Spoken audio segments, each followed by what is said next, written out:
Traktorlarimiz kelyapti-da. Shu buni ichida hozir ozgina yontoq, mana tuya qorin bor. Shu nimaga biroz qarar joyda qolganda shu tiqilib qolyapti-da, keyin to'xtab ko'tarib olib tashab shunday haydalyapti. Buni shamoldan nargi polyalardan kelib qolganda mana shu bir sirama ko'rib turganingizdek olib tashlagan edik bu tomonga. Endi mana bu yerdagilarda uchatdan ariyoqdagilar keladi.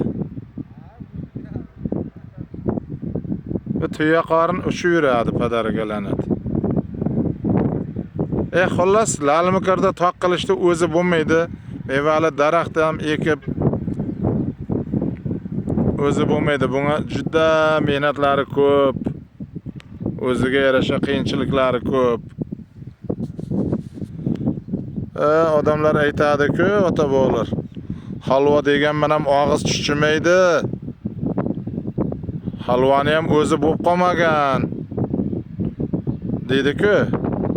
Mana bu halol mehnat. Halvoni ham ana shunday peshona teri bilan yasashadi mehnat qilib.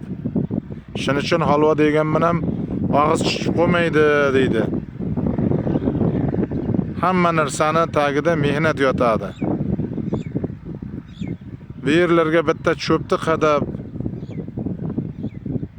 buni voyaga yetkazib, buni tok holiga keltirib, bundan hosil olib non yeyman degan odam buni og'irligiga ham chidaydi. Qiyinchiligiga ham chidaydi. Issig'iga ham chidaydi. Sovug'iga ham chidaydi.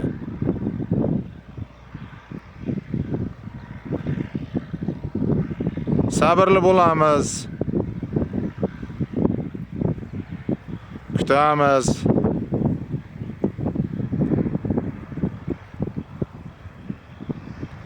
Bir kun o'z mevasini beradi. O'zini oqlaydi, vaqt soat keladi, oqlaydi o'zini.